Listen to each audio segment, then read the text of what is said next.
ओम श्री साई नाथाय नमः। प्रिय साई भक्तों, आज मैं आपके समक्ष श्री साई सचरित्र का पाठ करने जा रही हूँ। जो भी साई भक्त पूरी श्रद्धा भाव से इस अध्याय को सुनेगा, बाबा का आशीर्वाद हमेशा उस पर बना रहेगा। मैं अपने देवा साईनाथ से यही प्रार्थना करती हूँ कि बाबा कृपा दृष्टि बनाए रखना, श्रद्धा की लाज रखना। जाने अनजाने में अगर कोई भूल चूक हो जाए तो बाबा क्षमा करना। अध्याय 46। 2 वर्ष पूर्व ही महानिर्वाण का संकेत दे दिया था। 28 सितंबर सन 1918 को बाबा को साधारण सा ज्वर आया। यह ज्वर 2-3 दिन तक रहा। इसके उपरांत ही बाबा ने भोजन करना बिल्कुल त्याग दिया। इससे उनका शरीर दिन प्रतिदिन क्षीण व दुर्बल होने लगा। 17 दिनों के पश्चात अर्थात 15 अक्टूबर सन 1918 को 2:30 पर उन्होंने अपने शरीर का त्याग कर दिया। यह समय प्रोफेसर जी नार्के के दिनांक 5/11/1918 के पत्र के अनुसार है, जो उन्होंने दादा साहेब खापड़े को लिखा था और साई लीला पत्रिका के पृष्ठ 7-8 प्रथम वर्ष में प्रकाशित हुआ था। इसके 2 वर्ष पूर्व ही बाबा ने अपने निर्वाण के दिन का संकेत कर दिया था, परंतु उस समय कोई भी समझ नहीं सका। घटना इस प्रकार है। विजयदशमी के दिन जब लोग संध्या के समय सीमा उल्लंघन से लौट रहे थे तो बाबा सहसा ही क्रोधित हो गए। सिर का कपड़ा, कफनी और लंगोटी निकालकर उन्होंने उसके टुकड़े टुकड़े करके जलती हुई धूनी में फेंक दिए। बाबा के द्वारा आहुति प्राप्त कर धूनी दुगनी प्रज्वलित होकर चमकने लगी और उससे भी कहीं अधिक बाबा के मुखमंडल की क्रांति चमक रही थी। वे पूर्ण दिगंबर खड़े थे और उनकी आंखें अंगारे के समान चमक रही थी। उन्होंने आवेश में आकर उच्च स्वर में कहा कि लोगों, यहाँ आओ, मुझे देखकर पूर्ण निश्चय कर लो कि मैं हिंदू हूँ या मुसलमान। सभी भय से कांप रहे थे। किसी को भी उनके समीप जाने का साहस नहीं हो रहा था। कुछ समय बीतने के पश्चात उनके भक्त भागोजी शिंदे, जो महारोग से पीड़ित थे, साहस कर बाबा के समीप गए और किसी प्रकार उन्होंने लंगोटी बांध दी और उनसे कहा कि बाबा, यह क्या बात है? देव, आज दशहरा का त्योहार है।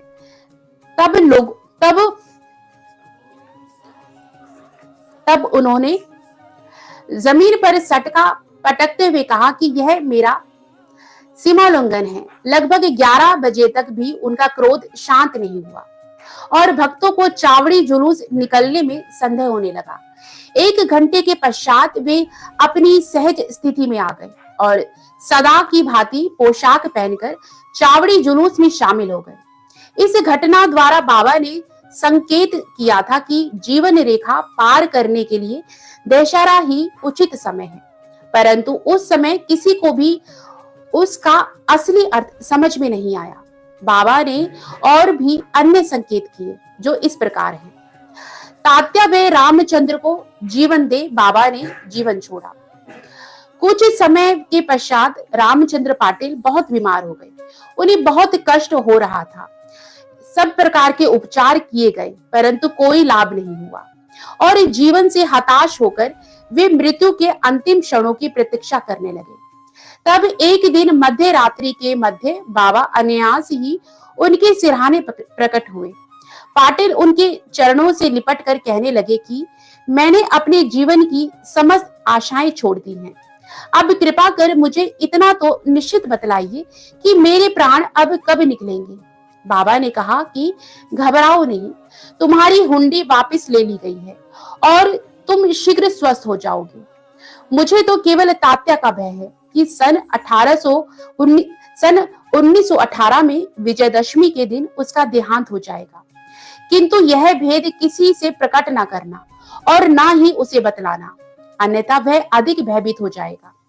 रामचंद्र अब पूर्ण स्वस्थ तो हो गए, परंतु वे तात्या के जीवन के लिए निराश हुए।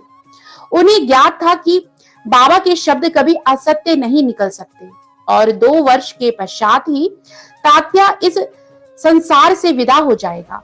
उन्होंने यह भेद बाबा शिप्पी के अतिरिक्त किसी से भी प्रकट नहीं किया। केवल दो ही व्यक्ति, रामचंद्र दादा और बाबा बाला सिप्पी, तात्या के जीवन के लिए चिंताग्रस्त और दुखी थे।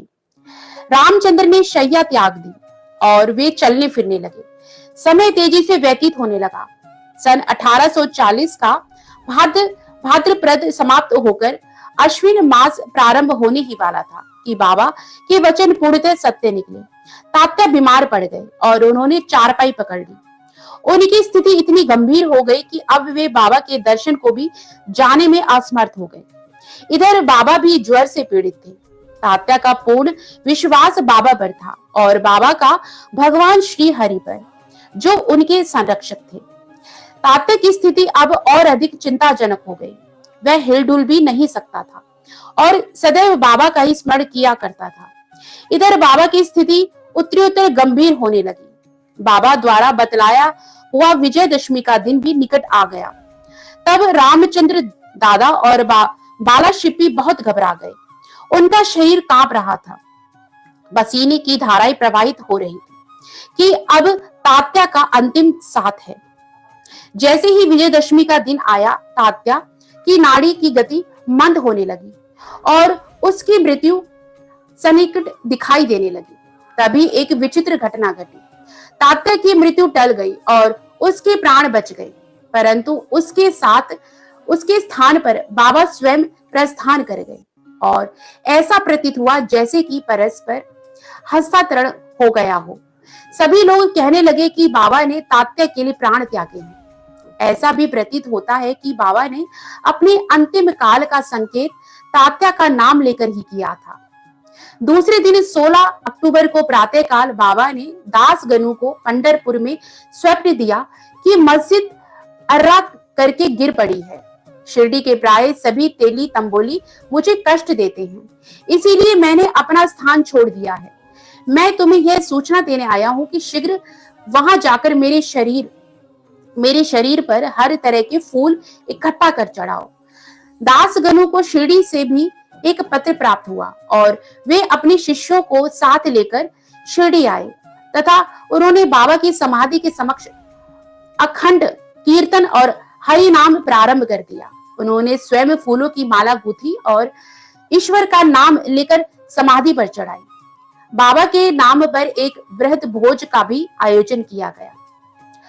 भूखों को भोजन कराना ही मुझे भोजन कराना है। लक्ष्मीबाई एक उच्च कुलीन महिला थी। वे मस्जिद में बाबा की दिन रात सेवा किया करती थी। केवल एक भक्त मालसापति, तात्या और लक्ष्मीबाई के अतिरिक्त रात को मस्जिद की सीढ़ियों पर कोई नहीं चढ़ सकता था। एक बार संध्या समय जब बाबा तात्या के साथ मस्जिद में बैठे हुए थे, तभी लक्ष्मीबाई ने आकर उन्हें नमस्कार किया। जब बाबा कहने लगे कि अरे लक्ष्मी, मैं बहुत भूखा हूँ, वे यह कहकर लौट पड़ी कि बाबा थोड़ी देर ठहरो, मैं अभी आपके लिए रोटी लेकर आती हूँ। उन्होंने रोटी और साग लाकर बाबा के सामने रख दिया तो उन्होंने एक भूखे कुत्ते को दे दिया। तब लक्ष्मीबाई कहने लगी कि बाबा यह क्या, मैं तो शीघ्र गई और अपने हाथ से आपके लिए रोटी बना लाई, आपने एक ग्रास भी ग्रहण किए बिना उसे कुत्ते के सामने डाल दिया। तब आपने व्यर्थ ही मुझे कष्ट क्यों दिया? बाबा ने उत्तर दिया कि व्यर्थ दुख ना करो, कुत्ते की भूख शांत करना मुझे तृप्त करने के बराबर ही है। कुत्ते की भी तो आत्मा है। प्राणी भले ही भिन्न आकृति प्रकृति के हो, उसमें कोई बोल सकते हैं और कोई मूक है, परंतु भूख सबकी एक जैसी ही है। इसे तुम सत्य जानो कि जो भूखों को भोजन कराता है वह यथार्थ में मुझे ही भोजन कराता है। यह एक अकाट्य सत्य है। इस साधारण सी घटना के द्वारा बाबा ने एक महान आध्यात्मिक सत्य की शिक्षा प्रदान की कि बिना किसी की भावनाओं को कष्ट पहुंचाए किस प्रकार उसे नित्य व्यवहार में लाया जा सकता है। इसके पश्चात लक्ष्मीबाई ने उन्हें नित्य ही प्रेम और भक्ति पूर्वक दूध, रोटी व अन्य भोजन देने लगी, जिसे वे स्वीकार कर बड़े चाव से खाते थे। वे उसमें से कुछ ग्रास लेकर लक्ष्मीबाई के द्वारा राधा कृष्ण के पास भेज दिया करते थे। इस उचिष्ट अन्न को वे प्रसाद स्वरूप समझकर प्रेम पूर्वक पाते थे। अंतिम क्षणों में साईं बाबा ने अंतिम समय सबको वहां से चले जाने का आदेश दिया। चिंतामग्न काका साहेब, बूटी और अन्य महानुभाव जो मस्जिद में बाबा की सेवा में उपस्थित थे, उनको भी बाबा ने वाड़े में जाकर भोजन करके लौट आने को कहा। ऐसी स्थिति में वे बाबा को अकेला छोड़ना तो नहीं चाहते थे, परंतु उनकी आज्ञा का उल्लंघन भी नहीं कर सकते थे। इसीलिए इच्छा न होते हुए भी उदास और दुखी हृदय से उन्हें वाड़े को जाना पड़ा। उन्हें विदित था कि बाबा की स्थिति अत्यंत चिंताजनक है और इस प्रकार उन्हें अकेले छोड़ना उचित नहीं है।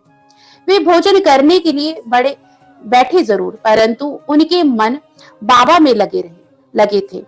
अभी भोजन समाप्त भी नहीं हो पाया था कि बाबा के नश्वर शरीर त्यागने का समाचार उनके पास पहुंचा और वे अधपेट ही अपनी अपनी थाली छोड़कर मस्जिद की ओर भागे तथा जाकर देखा कि बाबा सदा के लिए बाइजाबा कोटी की गोद में विश्राम कर रहे हैं। न वे नीचे लुढ़के और न शैया पर ही लेटे, अपने ही आसन पर शांति पूर्वक बैठे हुए और अपने हाथों से दान देते हुए उन्होंने यह मानव शरीर त्याग दिया। अनंत कोटि ब्रह्मांड नायक राजाधिराज योगीराज पर ब्रह्म श्री सच्चिदानंद सद्गुरु साईनाथ महाराज की जय। ओम साई राम, जय जय साई राम। जिस भी साईं भक्त ने इस अध्याय को सच्चे भाव, श्रद्धा और विश्वास के साथ सुना है, बाबा उसकी सभी मनोकामनाएं पूर्ण करें और बाबा का आशीर्वाद हमेशा उस पर और उसके परिवार पर बना रहे। यही मेरी श्री साईनाथ के श्री चरणों में प्रार्थना है। ओम साई राम, जय जय साई राम। बाबा सभी साईं भक्तों का भला करें।